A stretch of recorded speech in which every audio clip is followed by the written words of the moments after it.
Bonjour à tous, j'espère que vous allez bien. Alors aujourd'hui, on a une invitée spéciale dans ce live. Pour une fois, je ne serai pas toute seule. Je vais recevoir Charlotte Tisserand qui va nous raconter son parcours entre son ancien métier où elle était consultante en communication et son nouveau métier d'énergéticienne. Voilà, j'ai hâte de partager tout ça avec vous. Ça va être passionnant. Charlotte est une amie, une personne que j'adore. Et ça va être très très riche en pépites. Et je vais l'accueillir. Et on va voir si tout fonctionne. Hop. Nous voici, nous voilà. Comment ça Salut va? Géraldine. Bah écoute, ça va très bien. Je suis vraiment contente de te retrouver pour ce live autour de la J'étais en... reconversion. de te présenter en attendant que tu arrives.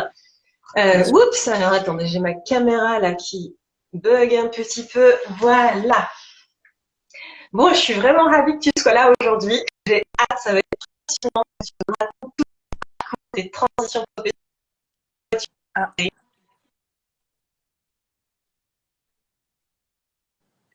connexion, alors ça coupe.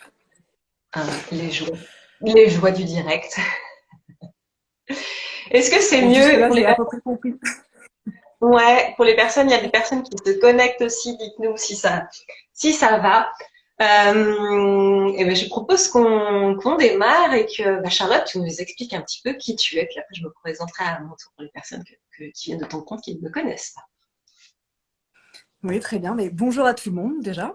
Donc, je suis Charlotte, énergéticienne depuis 5 ans. Alors que ça a démarré, je crois, mon parcours en 2014. Et donc voilà, je suis énergéticienne et puis en ce moment, je développe aussi une activité d'accompagnement pour des entrepreneurs, Génial. pour la On en parlera préservation de aussi. courte. Super. Moi, de mon côté, donc, je suis Géraldine Tual. J'accompagne les personnes qui sont coincées, qui ne savent pas quoi faire, le métier, l'activité qui leur correspond vraiment Alors et là, oser se lancer dans cette activité-là. Voilà. Alors, Charlotte, parlons de tout ton parcours. Donc, au début, tu as commencé, si je ne me trompe, en tant que consultante en communication. exactement. C'est Oui, c'est ça? les études que j'avais faites. Alors, par moments, ça coupe. Je ne sais pas si on nous entend bien.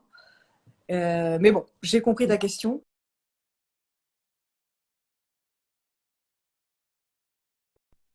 C'est ça. Je vais répondre à la question. Je sais pas si tu... En fait, wow. Oui, donc j'ai un cursus assez... Vas-y, dis-nous qu'est-ce qui t'a amené à faire ce métier de consultante en communication. Pourquoi tu avais choisi ça au départ? C'est dans la continuité du choix de mes études. Mes études, c'était un choix assez rationnel. C'est-à-dire que j'ai mis en parallèle des qualités que je pouvais avoir avec certaines appétences, avec où est-ce que je peux trouver un job. Bon, dans la communication, ça m'ira très bien parce que là, c'est là où j'ai des facilités et des envies. Maintenant, j'ai jamais vraiment eu de coup de cœur particulier pour ce choix où je me suis jamais dit c'est une évidence pour moi. Et je m'en suis très rapidement rendu compte une fois que j'ai eu mes premières expériences professionnelles, que ce soit en stage ou après en agence de com. Et là, ça a été assez rapidement une désillusion, un Ouais. désenchantement assez rapide parce que je me suis rendu compte que j'étais pas à ma place ou je me sentais pas à ma place et c'est ce que je ressentais tout du long de cette expérience professionnelle. C'est-à-dire que chaque jour, je me posais la question de mais est-ce que ça a vraiment du sens ce que tu fais? Est-ce que c'est vraiment ça que tu veux? Et qu'est-ce que tu veux? Parce qu'au final, j'avais quand même pris du temps pour faire mes études, investi du temps, de l'argent comme n'importe quel étudiant. Et puis, j'avais mis aussi du temps avant de trouver ce premier CDI. Et une fois que j'avais mis les pieds dans cette agence, pour moi, c'était vraiment le début d'une nouvelle vie et qui était censée être prometteuse. Sauf que c'était pas du tout ça. Et très vite, je me suis rendu compte que ça n'allait pas le faire. Ouais. Et dans ces cas-là, c'est assez difficile pour moi de refuser une réalité ou de composer avec. Par moments, je peux être assez tranchée, assez radicale dans mes choix. Et je me suis dit, bah, c'est pas possible, ta motivation, elle est pas là. Et chaque matin, je me revois encore me lever le matin et me dire, je me revois encore faire ce trajet en métro là pendant 1 heure et sans qu'il y ait cette envie, sans qu'il y ait cette énergie. Et cette énergie, elle baissait de jour en jour en fait. Et c'est devenu très difficile pour moi j'arrivais pas à faire semblant. J'arrivais pas à faire semblant de m'impliquer sur des projets. J'arrivais pas à m'investir. Enfin, c'était lourd.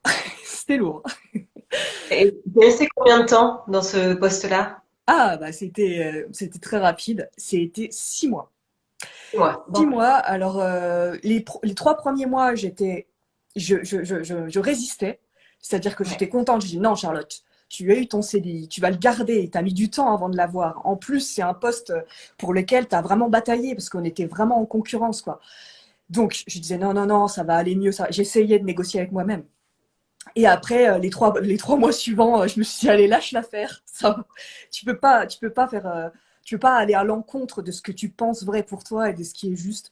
Donc, bah, petit à petit, je pense que ça a dû se ressentir. Enfin, c'est même pas, je pense, ça s'est ressenti tout autour de moi que j'étais désimpliquée.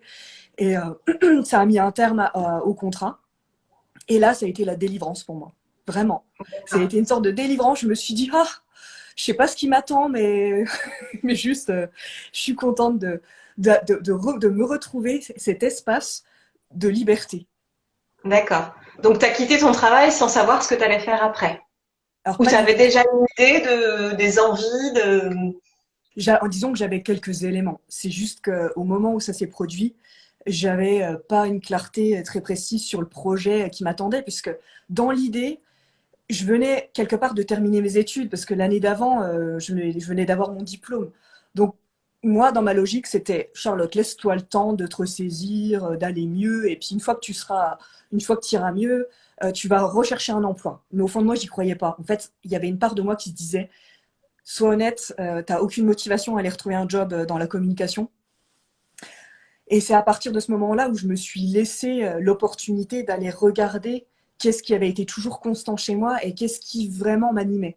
Et un élément qui était clé et qui avait toujours été là tout au long de mon parcours, c'est vraiment l'élément premier, c'était que j'avais toujours été douée pour être à l'écoute des autres, accompagner les autres. Enfin, moi, ça me passionnait de découvrir les gens, de donner aussi des conseils. Voilà, c'était ce que je faisais naturellement. Et j'avais toujours aimé être dans cette posture d'accompagnante en quelque sorte, même que ce soit dans mes amitiés ou dans mes relations. Je prenais tout de suite assez facilement cette posture-là. Et c'est vrai que je m'étais déjà dit quand même qu'à la trentaine, je laisserai passer quelques années après mes études, mais à la trentaine, je m'offrirais l'opportunité de faire une reconversion peut-être dans le thérapeutique. D'accord. Alors, Ouais, donc tu avais déjà j'avais, ça qui était là voilà, dans le coin de ta tête. c'est ça. Ok. Après, je ne savais pas quoi, c'est-à-dire, est-ce que tu veux être psychologue? Est-ce que tu veux être hypnothérapeute? Est-ce que tu veux être...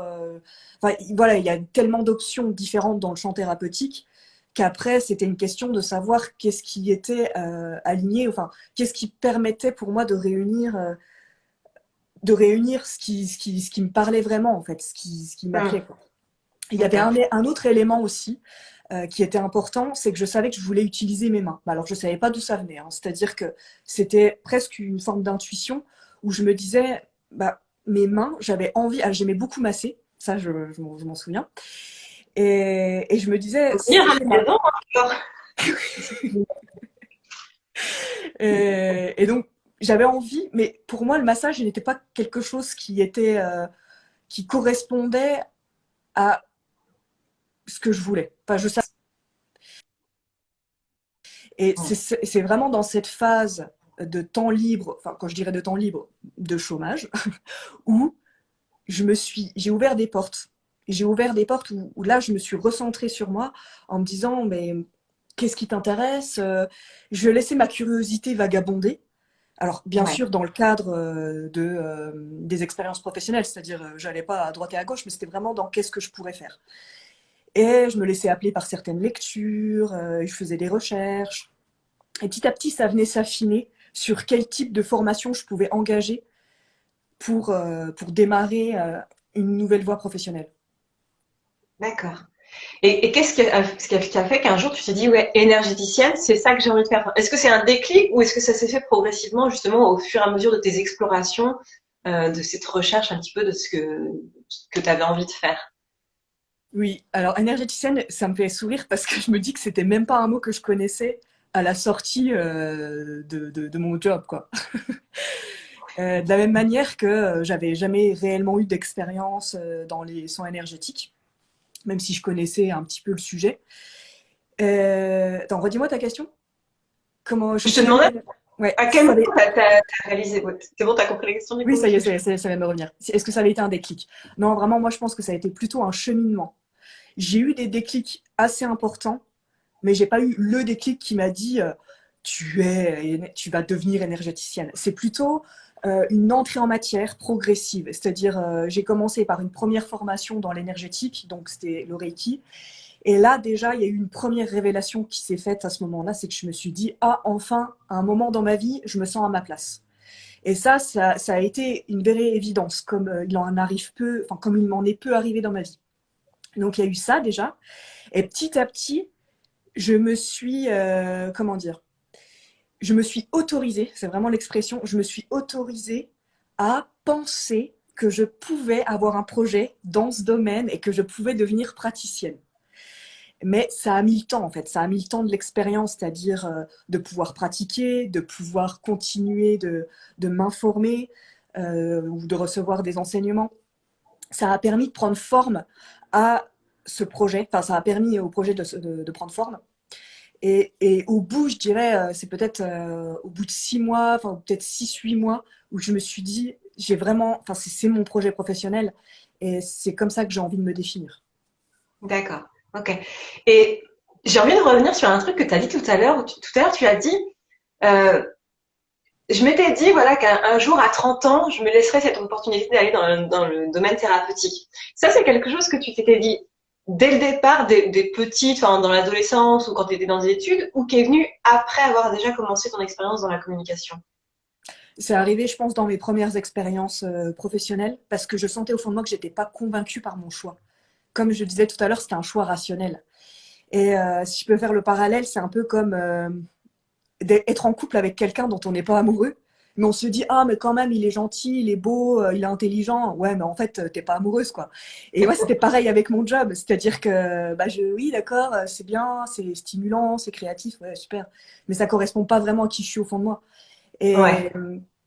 Et et donc, en fait, par contre, ce que je savais qui me correspondait, c'était effectivement le fait d'aider les autres. Il y avait eu toujours cette constante-là. Donc, déjà, dans les débuts de mes expériences, j'en suis venue à très rapidement me dire ouais, tu as peut-être quelque chose à faire dans l'accompagnement, dans le thérapeutique. D'accord. Ok. Et du coup, tu es passé d'un monde de salarié, même si qui est peut-être pas resté très longtemps, à l'entrepreneuriat. Toi, l'entrepreneuriat, c'était quelque chose qui te faisait envie au départ ou enfin comment c'était quoi ce rapport avec rentrer bah, tout à coup tu étais à ton compte, tu n'étais plus dans ce monde de salarié. Honnêtement, je n'avais jamais songé sérieusement à devenir entrepreneur. Et d'ailleurs, même, je pense qu'en devenant thérapeute, je n'ai D'ailleurs, je pense que c'est une erreur que beaucoup de personnes qui entrent dans le milieu, enfin qui entrent dans le domaine professionnel thérapeutique ne pensent pas, c'est de considérer qu'on est des entrepreneurs. Moi, je me voyais uniquement sous la casquette de thérapeute et de la personne qui va accompagner les autres, mais je me suis jamais vue au départ comme quelqu'un qui était dans l'entrepreneuriat. Et j'ai envie de dire, bon, bah, c'est bien dommage parce que les premiers temps, ça peut vraiment aider d'avoir des clés et d'intégrer très rapidement la dimension entrepreneuriale du projet pour pouvoir avancer plus sereinement et aussi avoir les grilles de lecture, les clés qui nous permettent de construire ce projet, quoi. Donc non, Ouais. moi en fait, moi j'ai jamais idéalisé ou fantasmé le fait d'être entrepreneur. Je le suis devenu par conviction par rapport à mon projet professionnel et je me suis aussi découverte en tant qu'entrepreneur. C'est surtout ça Ouais. aussi. Et je trouve que ça me va très bien au final, malgré que je n'avais pas cette évidence au départ. Ouais. D'accord. Et bah, l'énergétique, c'est quand même un domaine qui est un peu particulier, qui est pas forcément ouvert à tout le monde, qui peut paraître un peu perché, hein. Comment l'a vécu ton entourage? Ah, alors ça, c'est oui, c'est une très bonne question. Disons que j'y suis allée de la même manière que j'y suis allée avec moi-même, de façon crescendo, progressive. Ah, j'ai pas mis les pieds dans le plat en disant écoutez, c'est bon, quoi, je vais devenir énergéticienne, les gars, et je vais faire des trucs avec mes mains. Non, pas du tout. En fait, j'y suis allée étape par étape, et je pense que c'est aussi un bon moyen, d'une part, de se rassurer et de manière à ce qu'on évite qu'ils nous projettent leur propre peur.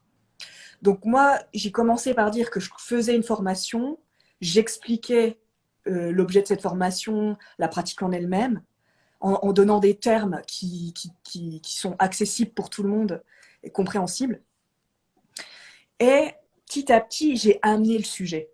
En fait, c'est vraiment comme ça, j'ai disséminé les éléments de rapport à ma pratique pour que les personnes autour de moi se familiarisent avec ça et que ça en devienne presque normal que je fasse tic. Donc c'est comme ça que c'est devenu que ça s'est normalisé. D'accord, ouais, donc tu as fait accepter petit à petit. Tout à l'heure, j'ai entendu le Ouais, mot peur, là, exactement. tu as parlé de leur peur aussi, de tes propres peurs, et justement, moi, j'avais envie de revenir sur les peurs. Enfin, est-ce que tu as traversé des peurs? Est-ce qu'il y a eu des moments difficiles dans ce changement de vie où tu as, voilà, t'as laissé un parcours un peu classique pour quelque chose de plutôt atypique? Comment ça s'est passé? Mm. En fait, c'était peut-être les montagnes russes les premiers mois, parce que c'était à la fois, j'étais emportée par une passion autour de ce sujet. Donc j'étais vraiment, j'avais pas de doute sur le fait que ça me passionnait et que j'avais envie de faire ça. Et puis d'un autre côté, il y avait énormément de résistance, de peur autour de la viabilité de mon projet, autour de mes capacités, autour de combien de temps je vais pouvoir combien de temps je vais mettre pour pouvoir faire ça. Je pense que la notion de temps aussi est pas facile à gérer par rapport à la progression qui est attendue pour pouvoir installer cette nouvelle activité. Mais du coup, comment j'ai géré ça? Je pense que déjà, je revenais toujours à l'élément central qui était ce que j'avais envie et que je le nourrissais au quotidien. Vraiment, je donnais de l'espace à ça chaque jour. C'était vraiment essentiel. Et les peurs, petit à petit, ont commencé à céder au fur et à mesure de mes expériences. Parce que ce qu'il faut dire aussi, c'est que je m'autorisais, euh, je me lançais aussi des défis où je mettais en place certaines actions pour aller encore plus loin dans mon processus d'apprentissage, quoi. Donc, je faisais de plus en plus de pratiques, je le proposais à de plus en plus de personnes, je me formais davantage, etc., etc. Ce qui fait que c'était un moyen pour moi de venir dépasser ces peurs tout en donnant vie de plus en plus à mon projet principal. Et cette fameuse, tu en as parlé un petit peu, cette fameuse peur de l'argent, Mm. euh, qu'est-ce qui t'a aidé un petit peu à vivre avec, sur le sentiment qu'au début, tu sais pas finalement quand est-ce que tu vas réussir à avoir assez de clients pour vivre de cette activité? Comment tu as réussi jouer avec ça, entre guillemets, tu peux dire jouer? Mhm. En fait, il y a deux choses. Non, comment dire? Il y avait une chose pour laquelle j'étais convaincue, dont j'étais convaincue, c'était qu'est-ce qui est le plus important pour moi? C'est la vie que je suis en train de me créer. C'était vraiment ça. Donc, c'est-à-dire le rythme que je pouvais m'autoriser à avoir, étant donné que j'avais plus d'employeur. C'était le temps que je pouvais investir sur mon apprentissage. C'était la foi aussi que j'avais en ce projet-là, parce que la foi, elle vient aussi du fait qu'il y a une résonance forte et qu'il y a une cohérence avec qui l'on est, et qui nous fait dire, non, mais c'est là où tu dois aller, c'est là où tu as envie d'aller. Et ça, c'était quelque chose qui était présent quotidiennement. Donc, je pense qu'en fait, c'est juste déjà sur la balance entre la peur de manquer d'argent et la foi que je pouvais avoir, et en tout cas l'envie que je pouvais avoir, elle était plus importante. Donc, il y a déjà ce paramètre-là qui a à en prendre en compte. Et la deuxième chose, c'est que, effectivement, on est tous obligés de subvenir à nos besoins. On ne peut pas écarter cette question. Et pour moi, j'avais déjà fait le compromis que je ne retrouverais pas un job dans lequel j'allais devoir m'investir corps et âme, mais plutôt de trouver un job alimentaire. J'étais très au clair avec ça, même si ça limitait mes moyens financiers et même si c'était pas épanouissant intellectuellement ou autre. Je m'étais déjà dit, mais c'est juste, ce job alimentaire, il me sert pour la suite. Et c'est OK pour moi parce que j'ai besoin de me laisser le temps de construire mon projet et que bah, de cette manière-là, je réussissais à trouver un équilibre. Alors, c'était pas un équilibre génialissime, hein, mais en tout cas, c'était un équilibre suffisant pour pouvoir me laisser du temps Ouais. de manière à donner vie à ce qui était important pour moi, quoi. Donc, c'était, voilà. C'est vrai que C'était, enfin, c'est moi, important, juste ce que tu dis. Je pense que c'est important parce que parfois il y a des projets, notamment dans l'entrepreneuriat, où il peut y avoir cette pression financière, où on se dit je veux absolument des résultats aussi tout de suite, à la fois parce qu'on a envie de voir l'aboutissement de son travail, et puis parce que, comme tu dis, bah, il faut vivre. Et parfois, en fait, cette pression-là peut bah, anéantir des projets, en fait, tuer des projets dans l'œuf. Et c'est important, en fait, dans ces cas-là, vraiment de se, comme tu le disais, de se reconcentrer sur qu'est-ce que j'ai envie de mettre en place, c'est quoi mon projet, de revenir à sa motivation principale, quitte à prendre en parallèle un boulot alimentaire bah, pour subvenir à ses besoins et se laisser le temps d'aller au fond de son projet, de lui laisser toute la place et de lui laisser le cœur, lui laisser vraiment exister. Et comment t'as fait, toi, bah, pour développer, par exemple, s'il y a des thérapeutes là qui nous écoutent en ce moment, qui démarrent leur activité, comment tu as fait bah, pour lancer ton activité? Sur quoi tu t'es appuyé? Est-ce que tu t'es fait accompagner? Comment ça s'est mis en mm. place tout ça? Alors moi, il y a deux choses en fait. Deux choses et en même temps, c'est deux vitesses différentes. Et dans un premier temps, je me suis appuyée sur mon réseau personnel, c'est-à-dire que j'en ai parlé évidemment autour de moi, ce qui m'a permis d'amener déjà des premiers clients et de faire un peu cet effet boule de neige. Il y a eu ça. Bon, ça, c'est très, très classique. Et pour autant, c'est quelque chose d'assez lent qui ne permettait pas vraiment de prendre en puissance comme je l'aurais souhaité.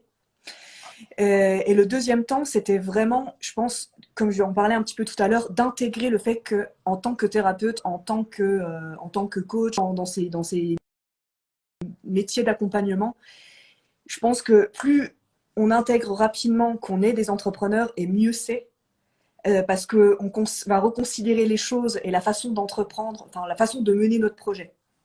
C'est-à-dire que on va devoir acquérir des bases en termes que ce soit en termes de communication, de stratégie, pour pouvoir développer son activité sereinement. Et ça, c'est pas quelque chose que j'ai fait au début, en fait. J'ai fait ce que font la plupart des gens, c'est-à-dire j'ai fait quelques cartes de visite, quelques flyers, et j'en ai parlé autour de moi. Après, j'ai fait un site. Mais globalement, c'est des outils, mais c'est pas les outils qui vont nous permettre d'avoir une véritable stratégie de visibilité et qui vont nous amener des clients de façon régulière, en fait.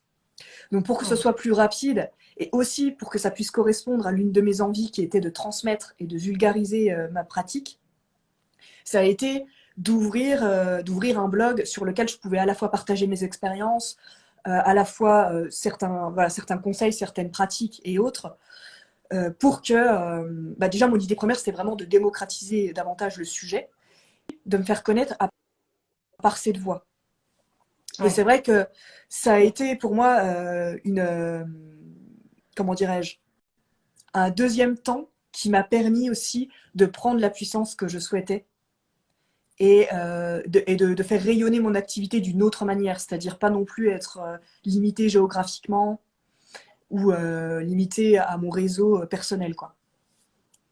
D'accord. Donc Parce c'est que tu ça. avais, ouais, je pose ces questions. Moi, je connais un petit peu la réponse, mais tout le monde ne la connaît pas forcément. Est-ce que dans cette activité, tu avais déjà pris en compte le fait que tu, tu pourrais, enfin, tu pouvais te servir de cette activité pour voyager, pour vivre différemment, pour être un petit peu libéré de cet objectif de forcément une activité en local et de pouvoir déménager quand tu le voudrais sans être contraint de ne pas perdre ta clientèle. Est-ce que ça, c'était quelque chose que tu avais envisagé dès le départ? Comment ça s'est construit Ah dans ton oui, activité? complètement. Non mais c'est vrai parce que il y a bien une chose dont je me suis rendu compte encore davantage une fois que j'ai mis les pieds dans la profession libérale, c'était de me dire mais c'est tout à fait ce qui me correspond. Parce que s'il y a entre deux valeurs, voilà, on va prendre la sécurité et la liberté, mais moi, la liberté, c'est tellement plus important que des fois, je serais presque à mettre en péril ma propre sécurité pour répondre à mon besoin de liberté. Bon, ce qui n'est pas du tout un conseil à suivre, évidemment, mais en tout cas, c'est tellement important pour moi, cette liberté, cette liberté de gérer son temps, cette liberté aussi de pouvoir pratiquer à différents endroits euh, et de pouvoir aussi élargir les possibles, que ça a été totalement intégré dans mon projet. C'est-à-dire que dans mon projet professionnel, c'était comment je peux donner, comment je peux honorer en fait ce besoin de liberté, cette valeur qui est importante pour moi. Donc effectivement, quand j'ai lancé mon activité en ligne, c'était aussi pour pouvoir me permettre ça à terme. Et c'est ce qui s'est produit d'ailleurs. Tu avais déjà fait ce travail avant? Enfin, comment il est fait ce travail sur les valeurs? Parce que c'est vraiment quelque chose qui est fondamental, justement, quand on choisit sa nouvelle activité professionnelle, bah, d'être au clair sur, finalement, sur qui on est vraiment, sur quelles sont nos valeurs, de quoi on a besoin. Tu vois, cette identification de la valeur liberté, il y a plein d'autres valeurs que tu as. Est-ce que c'est venu petit à petit au fur et à mesure des projets ou c'est quelque chose que tu avais cherché justement à creuser bah, pendant tout ce passage après ton emploi dans la communication où tu disais bon maintenant qu'est-ce que je fais? À quel moment en fait tu as commencé ce travail de réflexion sur quelles sont mes valeurs et comment je les intègre dans mon activité? Je pense que c'est venu au fur et à mesure, c'est-à-dire que j'avais pas conscience au départ que j'avais des valeurs fortes et que je voulais pouvoir les mettre, pouvoir les respecter comment dire, dans ma sphère professionnelle. Donc, je pense que c'est plutôt que je m'en suis rendu compte au fil du temps de ce qui était important pour moi.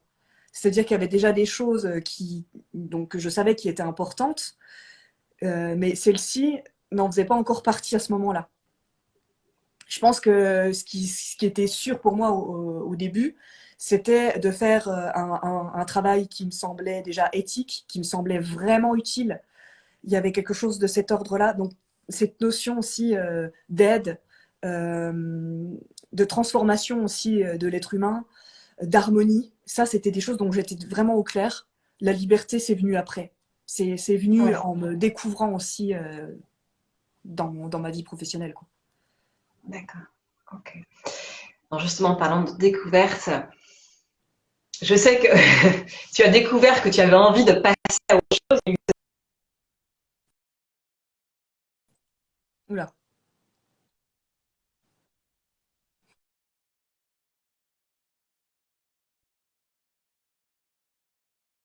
je sais pas si je vais pouvoir répondre à ta question.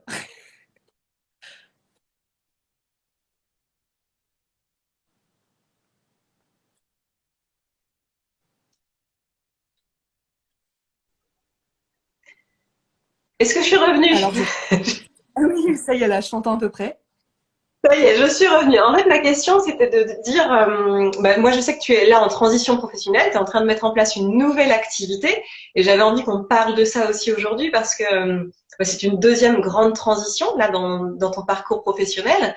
J'aimerais que tu nous en dises plus sur ce que tu es en train de mettre en place et qu'est-ce qui a fait que tu as eu cette envie en fait de changer, de tester autre chose maintenant.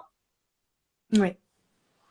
Alors déjà, je peux te dire que cette envie, elle est liée complètement à mon parcours et à mon évolution personnelle. Parce que l'énergétique, c'était mon sujet phare et ma pratique centrale. Et petit à petit, en développant l'aspect entrepreneurial, je me suis aussi redécouverte dans ce que j'aimais faire autrement que dans le thérapeutique, à savoir être aussi dans ma créativité et aussi accompagner les gens d'une autre manière. Parce que pendant cette phase aussi, enfin, ces dernières années, j'ai aussi abordé d'autres pratiques telles que le coaching et ça m'a permis aussi d'aborder l'accompagnement sous une autre forme et de voir la complémentarité qu'il peut y avoir entre le thérapeutique, le coaching et il y a aussi une autre dimension qui était importante pour moi, c'est la communication. Parce que c'est vrai que c'est une facilité que je peux avoir, que ce soit notamment à l'écrit ou même dans la transmission. Et c'est ce qui m'a permis aussi de développer cette activité, notamment en faisant appel à cette qualité-là. Et je suis arrivée à un stade où je ne pouvais plus me contenter que d'être dans une seule polarité, que d'être dans un seul aspect de ma personne. C'est comme si ça pouvait pas venir remplir tous mes besoins, en fait, d'être entre guillemets seulement thérapeute énergéticienne. Et j'avais besoin de retrouver tous les aspects de ma personne, de garder l'énergétique, mais aussi de pouvoir les combiner avec mon côté, enfin ma casquette de consultante en communication et ma casquette de coach aussi. Et puis il y a aussi une remise en perspective de qu'est-ce qui comptait pour moi et qu'est-ce que j'avais envie de défendre. Et je sais que l'ambition, c'est quelque chose qui est important. Et aussi les gens qui ont des projets et qui ont une ambition, ou qui ont en tout cas un désir de faire évoluer les choses. Et je m'adresse plus particulièrement en fait à des accompagnants aussi, des thérapeutes ou des coachs, parce que c'est des personnes qui sont quelque part des guides ou des personnes qui sont amenées à transmettre, voilà, vraiment aussi à guider, à favoriser la transformation. Et ça, c'est aussi des sujets qui me portent. Et c'est pour ça qu'en fait, en réunissant tout ce qui pouvait à la fois me concerner, enfin oui, me correspondre et ce que j'aime, ça a donné lieu à une nouvelle, un nouveau projet professionnel, quoi. Donc, Ouais. d'accompagnement dans, dans le bien-être. Et je crois qu'on t'a perdu à nouveau. Et de pouvoir utiliser aussi bien l'énergétique à leur service comment dire, que mon expertise dans la communication et le développement d'une activité en ligne. D'accord. Voilà, j'ai terminé. Et donc, bah c'est une nouvelle facette. Maintenant, alors il y a énormément de liens avec tout ce que tu as fait jusqu'à présent. Finalement, c'est un petit peu comme si tu recoupais, tu ramenais un petit peu chaque expérience, tu prenais le meilleur de chaque expérience pour en créer une nouvelle. Euh, Malgré tout, bah, ça reste quand même une nouvelle activité professionnelle, que celle autour qui était centrée 100% sur l'énergétique. Donc alors c'est pas une reconversion, on va parler de transition professionnelle. Euh, c'est quoi c'est une autre forme de transition. Avant, tu étais passé du salariat à l'entrepreneuriat sur des choses complètement différentes, communication énergéticienne. Là, tu restes dans l'entrepreneuriat, mais sur une cible différente, enfin, sur une clientèle qui va être différente avec une proposition différente. Euh, comment elle se fait cette transition? Est-ce qu'elle est plus facile que la première? Est-ce qu'il y a des enjeux qui sont différents, des difficultés différentes? Comment ça se passe pour toi? Comment ça s'est passé? Mm-hmm. Alors, je dirais pas qu'elle est plus facile. J'ai même envie de dire que par moments, elle est presque plus compliquée. Parce qu'il y a toujours, je pense qu'à chaque fois qu'il y a un changement important, il y a des réelles résistances qui entrent, qui arrivent, et qui nous ramènent à. Je crois que notre tendance naturelle, c'est de nous accrocher à ce que l'on connaît et à ce qui nous met en sécurité. Du genre, ah, bah, j'ai fait des études dans tel domaine, attends, faut surtout que je puisse garder ça, c'est sous le coude, mon diplôme, etc., pour pouvoir, tu vois, assurer ma sécurité. Enfin, voilà, il y a vraiment ces résistances qui peuvent arriver. Et, euh, et après, je sais plus, c'était quoi la question exactement? Attends, je reçois des messages en même temps en plus. Non, mais t'as en partie répondu. En fait, quelles sont les difficultés? Est-ce qu'il y a des difficultés qui sont différentes par rapport à cette ancienne reconversion? Est-ce que non, je vois que ça. Alors, assurer cette transition,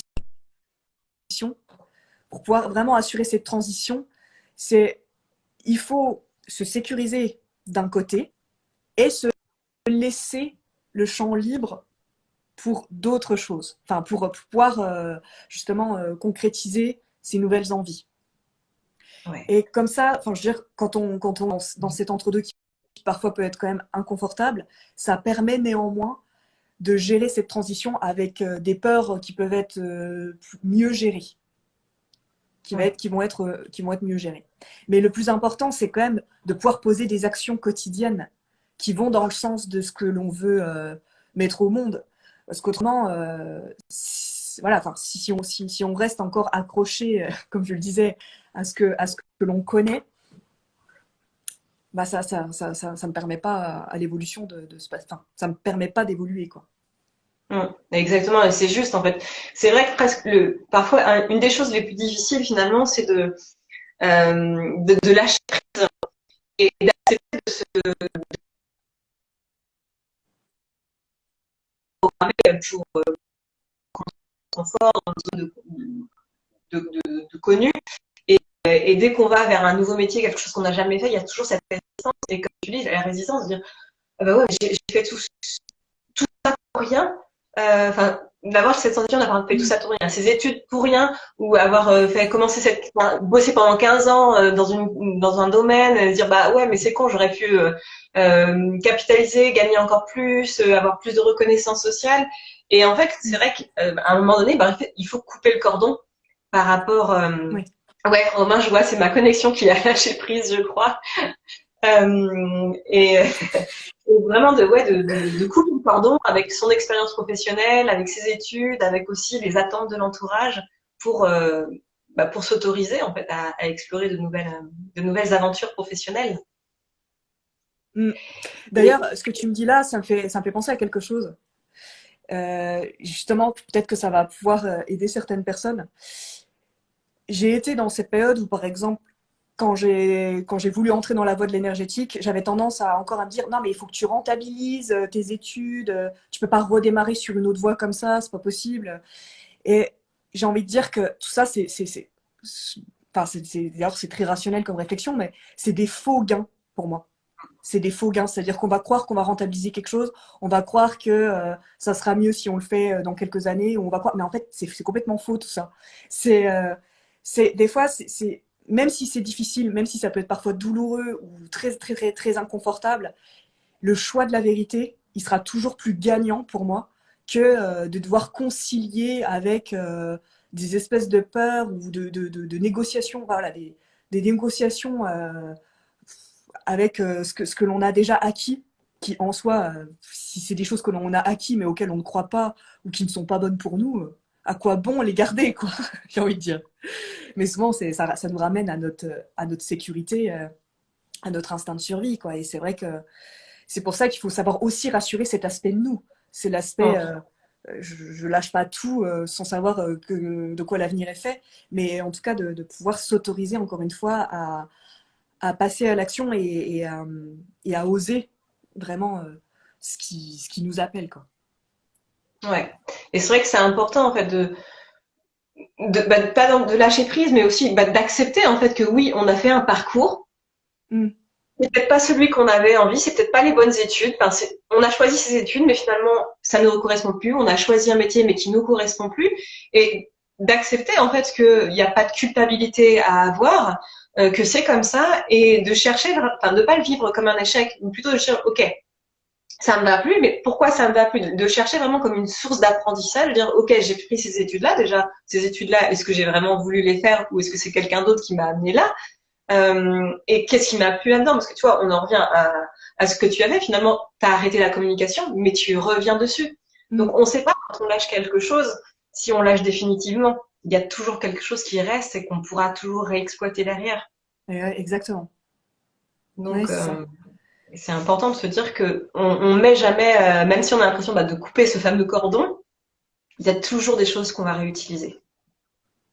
Oui, bah, bien sûr. Euh, Ce que je voulais, je sais pas quelle heure il est là, depuis combien de temps on est. Ouais, ça fait déjà ouais, un petit moment. Donc du coup, ce que j'avais envie de te demander, j'ai alors deux questions. Enfin, les deux questions se recoupent. Mais la première question, c'est quels sont les conseils que tu pourrais donner à des personnes comme ça qui envisagent une reconversion professionnelle et qui ne savent pas forcément pourquoi faire, enfin, qui ont envie de changer, un petit peu comme comment tu étais à l'époque où tu disais bah voilà ça me va plus, mais maintenant qu'est-ce que je fais?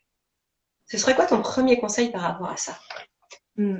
Ah bah alors vraiment, le tout premier conseil, qui je pense est juste indispensable, c'est de créer l'espace. Parce que pour moi, créer l'espace, enfin, s'il n'y a pas d'espace, on va rester la tête dans le guidon et on va pas permettre à cette option, enfin, à cette nouveauté de venir dans notre vie. Donc pour moi, créer l'espace, même si on a encore un job, parce que bon, dans mon contexte, j'étais au chômage, donc l'espace, on peut dire que je l'avais quand même. Mais en tout cas, même si on est dans un rythme qui est assez actif, de vraiment de poser des moments, de poser cette intention, d'avoir des moments où on va pouvoir laisser la place à de l'introspection, à revenir à soi. Mais c'est peut-être tout bête, mais ça me paraît juste indispensable parce que si on ne change pas d'état d'esprit, enfin, si on reste, comme je disais, la tête dans le guidon, ça ne permettra pas d'aller faire remonter à la surface ce que l'on porte en soi, c'est-à-dire ce qui est vrai pour nous, et de faire appel à des souvenirs, à ce que l'on aimait quand on était plus jeune, ou voilà, enfin, vraiment à revenir à cette connaissance intérieure. Donc pour moi, c'est déjà ça le plus important, c'est de, quel que soit le contexte, c'est de créer l'espace pour ça. Ouais. Et la deuxième chose, qui est dans la continuité de la première, c'est qu'une fois qu'on a créé de l'espace, si on n'a pas un projet qui est défini, c'est d'avoir vraiment, évidemment, ce travail d'introspection, mais il y a aussi l'exploration, pour moi, qui est importante. Parce que même si on réfléchit, on peut trouver plein d'éléments autour de ce qu'on aime, de ce qui a toujours été présent dans notre vie. Après, maintenant, c'est de passer à l'action, c'est-à-dire, on va se confronter au réel, on va faire, je sais pas moi, un stage, une formation, aller rencontrer des professionnels, mais vraiment de se confronter à des réalités du terrain pour voir si c'est en cohérence avec ce que l'on porte en soi ou l'idée que l'on s'en fait. Parce que ça c'est crucial, quoi. Parce que des fois, il suffit qu'on mette un pied dans un domaine ou dans une certaine activité pour se rendre compte que c'est peut-être pas tout à fait ça, où il nous manque certains éléments, ou à l'inverse, que ce soit, comme ça a été le cas pour moi, une forme de révélation en se disant, mais j'adore faire ça, quoi. Mm. Et je pense que oui, ces deux piliers sont très importants, enfin même je dirais ces trois piliers, parce qu'il y a l'espace, Ouais. il y a Ouais. l'introspection, non, l'espace c'est le cadre. Donc se donner un cadre propice à l'exploration de soi et aussi à l'exploration extérieure. Donc aller vers les autres, aller poser des questions, aller même, je sais pas, ça peut passer par des choses toutes simples, mais moi ça a commencé par prendre des livres qui parlaient du pouvoir des mains, enfin du pouvoir bénéfique des mains. Et rien que ça a créé des déclencheurs pour moi. Ça a été des éléments déclencheurs. Et je pense qu'il faut une suite, enfin je pense, c'est à titre personnel, mais c'est une suite d'éléments déclencheurs qui vont créer suffisamment d'élan, suffisamment de motivation pour enclencher la suite, à savoir poser des décisions plus importantes. Ouais. Je quitte mon job, ou je me lance dans tel ou tel projet, telle formation. Et c'est vrai que c'est important de pouvoir avoir cette suite de mini déclics ou d'éléments déclencheurs et d'aller parfois les chercher, quoi. Ouais, et c'est vrai. Les trois choses que tu as dit, pour moi, ce sont vraiment les trois éléments, mais fondamentaux si on veut chercher sa voie, enfin trouver sa voie, parce que c'est vraiment juste ce que tu dis, et notamment sur le premier, enfin les trois points, mais le premier point de trouver de l'espace, parce que on sait, enfin 95% de nos pensées sont les mêmes que celles de la veille. Donc si on est juste dans son train-train quotidien, on va juste se focuser en fait sur le fait que on n'est plus à sa place dans son boulot, ça va pas, et on va faire en fait qu'entretenir finalement ces frustrations, ces rancœurs, ces ressentiments. Et c'est important en fait de faire de l'espace, comme tu dis, pour prendre le temps de réfléchir à son projet et à faire justement ce que tu dis, ces moments d'introspection. Et pour moi, c'est un peu le point de départ, comme tu l'as dit. En fait, on peut pas savoir de quoi on a envie si on se connaît pas soi-même. Et c'est important d'être au clair sur qui on est, de quoi on a envie, comment on a envie de vivre, enfin, quels sont nos dons, quels sont nos talents, nos compétences. Et après, on peut aller, mais d'ailleurs, les deux peuvent même se faire en parallèle. Après, en effet, c'est important de faire cette phase d'exploration. Et ce que je trouve juste aussi dans cette phase d'exploration, c'est que parfois, en fait, on se dit, tiens, il faut que j'aille regarder des métiers. Mais c'est pas forcément se dire, ah bah tiens, est-ce que le métier de coiffeur me plaît? Est-ce que c'est le métier de psychologue? Non, c'est plus de laisser libre cours finalement à, bah tiens, qu'est-ce qui m'intéresse? Sur quoi j'ai envie de lire? Comme tout à l'heure, tu parlais de livres sur le pouvoir, sur les mains et tout ça. Et vraiment, en ouvrant sa curiosité à tous les sujets, finalement, tout ce qui peut nous plaire. Tiens, j'ai vu un documentaire. Ah ouais, ça m'a plu. De dire, ah tiens, ça, c'est une piste. En fait, c'est un petit peu comme une chasse au trésor. On va chercher des indices dans tout ce qui peut nous interpeller, nous émerveiller, nous susciter notre curiosité. Et c'est là que petit à petit, en fait, le projet, il se dessine au fur et à mesure. Exactement. Donc, Et il y a autre chose qui m'est venue en t'écoutant. ouais. Bon, c'est peut-être un détail, mais en reparlant, je me suis revue lorsque j'avais quitté mon job. Et une chose qui m'a aidée, que j'ai fait assez naturellement, c'était de me couper de mon environnement habituel, ou pas de mon environnement habituel, mais de ce qui me ramenait à qui j'étais ou à qui j'étais censée être aux yeux des autres. Et bon, après, mon conseil, c'est pas de vivre dans une grotte, hein. Mais par contre, de prendre de la distance aussi avec tout ce qui nous ramène à l'image que l'on renvoie de soi ou l'identité à laquelle on est attaché. C'est-à-dire que Ouais. moi, si on me voyait comme quelqu'un qui était consultant en communication et que j'avais encore des contacts avec plein de personnes dans ce milieu-là ou des anciens collègues, ben enfin, c'est tout bête, mais je n'allais pas cultiver ça. Je voulais me couper de ce qui me ramenait à cette réalité. Parce que je savais que ça venait sinon susciter des nouvelles peurs de ah ouais, mais peut-être que finalement c'était pas si mal, ou peut-être que tu pourrais trouver un job mieux que ça, mais encore dans ce domaine. Et ces espèces d'aller-retour, ils sont aussi entretenus lorsqu'on entretient des relations dans le domaine d'activité dans lequel on est. Bon, alors après, je sais pas, il y a aussi la facilité de mettre en place ça. C'est-à-dire que moi, comme après j'étais dans cette période de chômage, j'ai pu plus facilement me prendre de la distance par rapport à cet environnement et à ces personnes-là, quoi. Et ça, Mais en c'est tout cas, hyper d'être important. vigilant. Ce que je veux dire, c'est plutôt d'être vigilant sur ce que parfois on peut nous ramener, enfin, Ouais. sur les éléments extérieurs qui peuvent nous ramener vers notre ancienne identité ou ce qui nous colle plus, mais qui fait encore partie de nous. Il y a ces Mm. trucs-là, en fait. Et Ouais. Il y a plein de choses qui me viennent en fait dans ce que tu dis parce c'est hyper important en effet de d'être vigilant à son entourage. Alors il y a plein de choses, mais notamment parce que justement l'entourage dans lequel, enfin, avec qui on a pu travailler et ben on peut être confronté, enfin, à leur incompréhension. Ils peuvent aussi nous renvoyer leur incompréhension, leurs doutes, leurs peurs, parce que soit il y a des personnes qui ont justement le même parcours que nous et comprennent pas en fait pourquoi vous voulez sortir de là. Ils vont dire bah, c'est risqué, attention, qu'est-ce que tu fais, c'est dangereux. Ou alors des personnes qui sont frustrées, qui se retrouvent pas du tout, mais qui eux n'ont pas la force, le courage de d'oser aller explorer autre chose et qui vont aller un petit peu vous faire culpabiliser ou faire dire ah ouais non mais t'es sûr tu vas te planter. Enfin, il faut être vigilant par rapport à ça et aussi par rapport à ce que tu disais, c'est qu'il y a une certaine forme de conditionnement aussi à être avec des mêmes personnes qui étaient rattachées à notre ancien métier.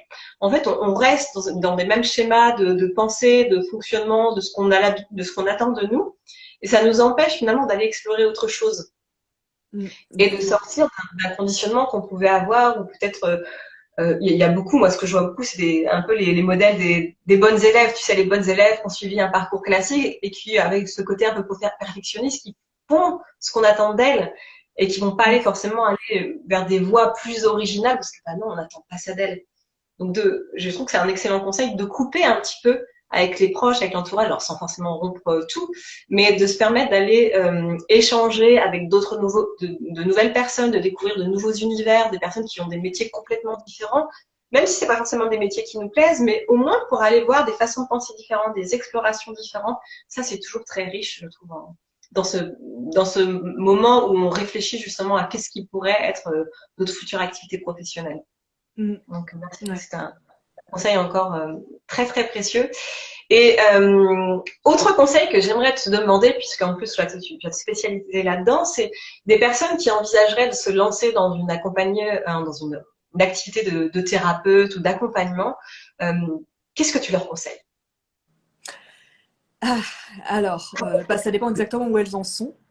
Ouais. Mais déjà, de miser vraiment sur des formations solides qui va leur apporter, enfin qui va leur permettre de forger leurs compétences, ça me paraît évident.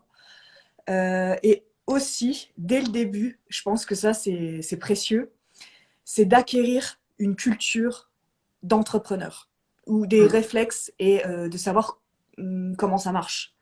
Ça me paraît essentiel parce que une fois qu'on est plus conscient des enjeux que cela suppose de développer une activité d'accompagnant, enfin de thérapeute, etc., on va pouvoir être mieux armé grâce aux connaissances qu'on peut acquérir autour de comment développer son activité en ligne, enfin son activité ou son activité en ligne, la communication, comment je crée finalement une stratégie autour de mon projet professionnel qui est voilà, devenir énergéticienne dans 2 ans, imaginons.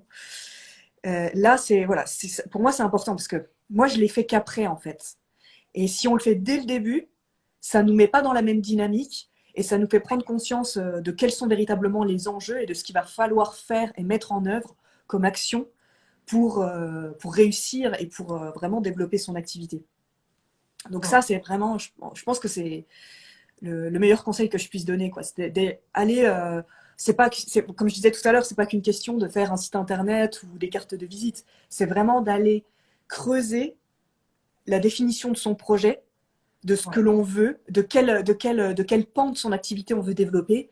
Est-ce qu'on veut être aussi dans la transmission en réalisant, je sais pas moi, des stages? Est-ce qu'on veut créer, quel type de séance on veut créer? Quel type d'accompagnement on veut créer? Comment on a envie d'en parler? Voilà, quel monde on a envie de créer autour de sa profession? Comment on a envie de la mettre en vie?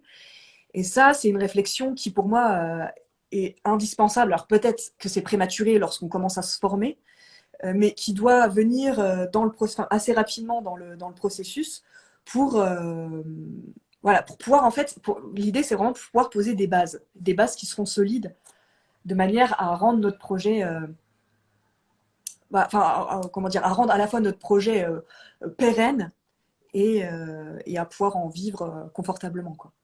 Ouais. J'ai une dernière question, mais c'est pareil, je sais qu'elle est très large et à la limite, on pourrait même, s'il y a des personnes qui s'intéressent, on pourrait faire un live là-dessus, mais parce que thérapeute, parfois, ça peut faire peur. Il y a beaucoup de personnes, il y a des personnes qui ont envie de se lancer là-dedans, mais qui se disent, oh, il y en a tellement, moi, je vais jamais sortir du lot, et du coup, qui se freinent et qui n'osent pas passer à l'action. Qu'est-ce que tu as envie de dire à ces personnes-là? En fait, le truc, c'est que souvent, l'erreur que l'on fait en tant que thérapeute débutant, c'est qu'on va s'associer, on va s'identifier à sa pratique et à ses outils. Et on va voir que par ça. Alors qu'on est une personne et qu'on nous oublie des aspects riches de notre personne qu'on va pouvoir injecter dans notre métier, enfin dans toute notre activité. Et je pense que c'est vraiment là où il y a la différence, c'est quand on prend conscience de nos richesses et de ce que, j'allais dire de qui l'on est, pour le matérialiser, pour pouvoir l'infuser dans toute notre activité et l'affirmer aussi. Il y a vraiment cette dynamique aussi d'affirmation de soi. On n'est pas un thérapeute parmi les autres. On est un thérapeute, mais quelle est notre couleur? C'est vraiment ça la question, quelle est notre couleur? Et notre couleur, ça passe pas par notre pratique ou nos outils, ça passe par ce dont on parlait tout à l'heure, par exemple, nos valeurs, ça passe par notre personnalité, ça passe par la façon dont on va faire les choses et nos différentes forces. Et ça, il faut pouvoir l'avoir à l'esprit de manière à se le réapproprier et à partir de ça, pouvoir créer des services, pouvoir créer une communication qui sera vraiment alignée avec la personne que l'on est. Et ça va faire une nette différence aussi dans les personnes que l'on va attirer et dans le développement de notre activité. Parce que sinon, si on va sur Internet, moi, je prends l'exemple de quelqu'un qui cherche un thérapeute. Il regarde, il va faire le tour des sites. Bon, ils ont à peu près le même discours. Pourquoi l'un plutôt que l'autre, quoi? Donc c'est vrai que, alors mis à part peut-être, il y a peut-être des éléments qui ressortent, le parcours, le profil, enfin, la photo, mais ça reste très sommaire en fait, ça reste assez inconsistant. Alors que quand on prend le parti d'aller vraiment dans la création d'un univers qui nous est propre, à partir de qui l'on est, ça va faire toute la différence. Ça va faire toute la différence dans le développement de sa propre activité, quoi. Ça, c'est vrai que c'est fondamental à avoir en tête parce que il faut vraiment se sortir, je trouve, quand on lance, quelle que soit notre activité, mais pareil, je sais pas, je prends un sophrologue, on n'est pas sophrologue, en fait, on a une patte particulière. C'est Michel qui est spécialisé, je sais pas, dans les enfants parce que c'est une thématique qui a touche particulière pour telle ou telle raison. C'est vraiment en fait, c'est ce qu'on appelle du personal branding. En fait, c'est vraiment votre marque personnelle. Vous n'êtes pas un sophrologue ou je sais pas un énergéticien ou peu importe. Vous êtes une personne qui a des valeurs clés, avec une cible clé, avec une identité propre. Et c'est en général en fait c'est vous qu'on vient chercher et pas vous. Enfin, c'est pas le sophrologue, c'est vous, sophrologue, qui êtes comme ça. Et ça, c'est vraiment quelque chose qui est fondamental à travailler pour moi dès le départ. Oui. Et c'est pour ça qu'on parlait tout à l'heure de cette phase d'introspection. Cette phase d'introspection, elle sert pas juste à identifier le métier qu'on veut faire, mais si on choisit après une carrière dans l'entrepreneuriat de thérapeute, puisqu'on parle ici des thérapeutes, c'est ce qui va aussi donner la couleur de votre activité, et ce qui va faire votre différenciation et qui va vous démarquer de la concurrence. Donc ça, c'est vraiment un truc qui est fondamental à mettre en place. Euh, Exactement. Et pour donner une comparaison, je pense à ça à l'instant, c'est comme des restaurants. Si vous choisissez un restaurant, vous n'allez pas choisir n'importe quel restaurant. Bon, après, ça dépend. Mais moi, je ne vais pas choisir n'importe quel restaurant. Donc, je vais choisir qu'est-ce qu'il propose à la carte. Et puis, pas seulement. Je vais regarder l'ambiance, je vais regarder, je sais pas moi, la déco. Et c'est pareil, ça crée enfin, voilà, c'est vraiment ça, ça crée une signature particulière qui fait qu'on se sent bien à tel endroit et qu'on a envie d'aller à tel endroit plutôt qu'un autre. C'est un peu pareil pour les thérapeutes. Et je parle pas que d'un cabinet qui est joliment décoré. Je parle vraiment d'une entité propre qui est perceptible et facilement identifiable dans toute forme de communication, quoi. ouais, ouais, super. Euh, j'ai vu qu'il y avait une question tout à l'heure, et puis peut-être qu'on peut, enfin, sauf si Charlotte, tu veux amener d'autres compléments, mais on peut laisser un espace de questions-réponses tout à l'heure. Je Oui. vais essayer de trouver la question que j'ai vue passer tout à l'heure. Alors, on demandait comment tu t'es formée aux pratiques énergétiques. Alors, ça a été une combinaison de plusieurs pratiques. Ça a commencé en tant que praticienne Reiki dans un institut. J'ai enchaîné avec d'autres formations de Reiki, des formations aussi en magnétisme. J'ai aussi exploré les pratiques, enfin, les arts énergétiques chinois tels que le Qigong, parce que ça m'a apporté aussi des clés, aussi bien pour ma pratique personnelle que pour ma pratique professionnelle. Quoi d'autre? Après, c'est vraiment une combinaison. Donc, je me suis formée aussi aux lectures des annales akashiques. Et puis après, alors je ne peux pas oublier quand même un pan important, c'est que j'ai aussi passé beaucoup de temps à lire différents ouvrages en relation avec la médecine énergétique et à pratiquer beaucoup de façon autodidacte, surtout au début, donc de façon bénévole. Et ça m'a aussi bien les connaissances théoriques que je pouvais avoir que et que les enseignements que je pouvais tirer de mes expériences empiriques. Donc voilà, dans l'ensemble. Ok. Beaucoup de formations. Et ça me fait penser à un point tout à l'heure, tu parlais des formations, et je pense que c'est important de l'avoir en tête aussi, parce que parfois, un des biais qu'on peut voir, c'est des personnes qui attendent d'être complètement formées avant de commencer à vendre. Et du Ah coup, oui, et qui ouais. peuvent en plus avoir, quand il y a ce côté perfectionniste, dire non, j'ai encore besoin de me former, j'ai encore besoin de me former, j'ai encore besoin de me Mm. former, et du coup, ça repousse d'autant en fait le début de l'activité.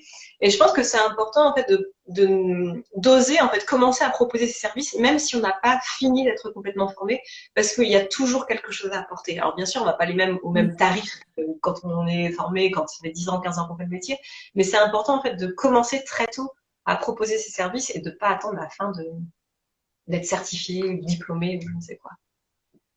Ouais, alors ça, je trouve que c'est un excellent conseil parce que je l'avais pas mis en lumière jusqu'à présent, mais c'est vrai que je pense que une des forces de mon parcours, c'est que j'ai effectivement pas attendu d'être formée à tout ce que je voulais pour pouvoir commencer à proposer mes services. Et c'est justement en proposant mes services et en commençant à pratiquer que enfin, je me suis formée de manière beaucoup plus, comment dire, j'ai presque envie de dire de façon plus puissante. Parce que quand on est au contact du réel et dans les besoins de la séance, hein, de la personne, là, c'est encore autre chose que de pratiquer dans le cadre d'une formation et dans le cadre voilà, ou d'avoir des connaissances. Quoi.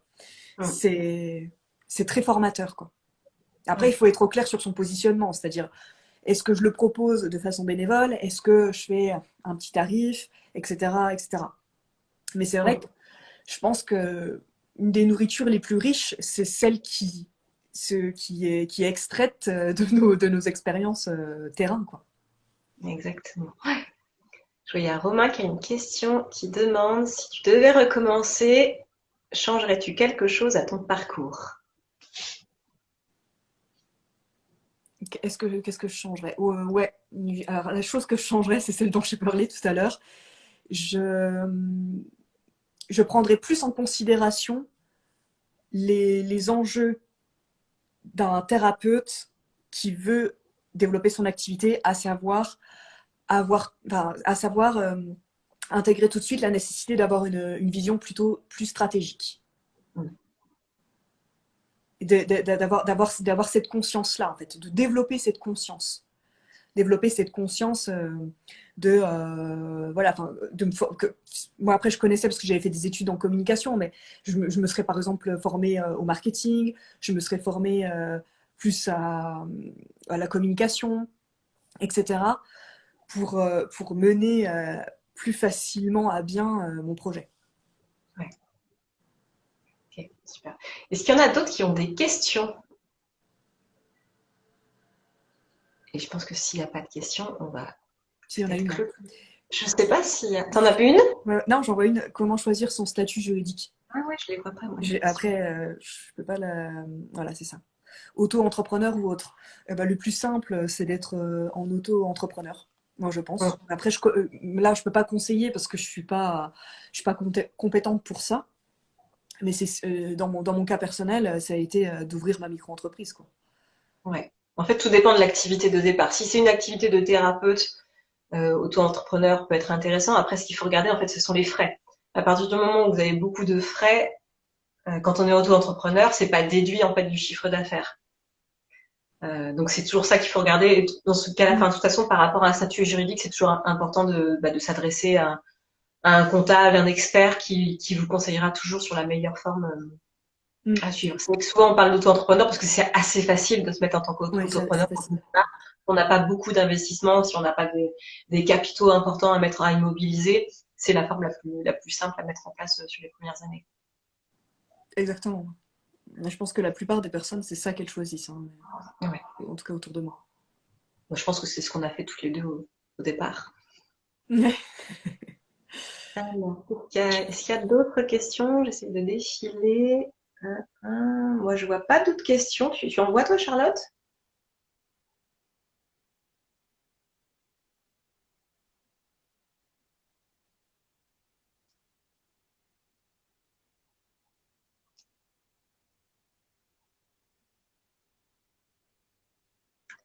Et je crois que j'ai disparu.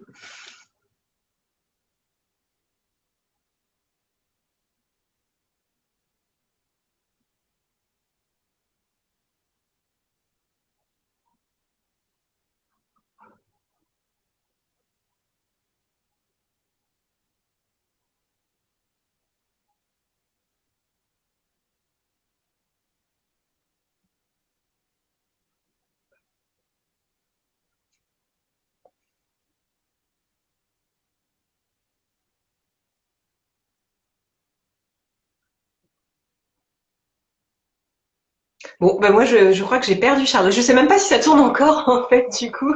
J'étais en train de chercher. Donc, eh bien, je vais clôturer ce live.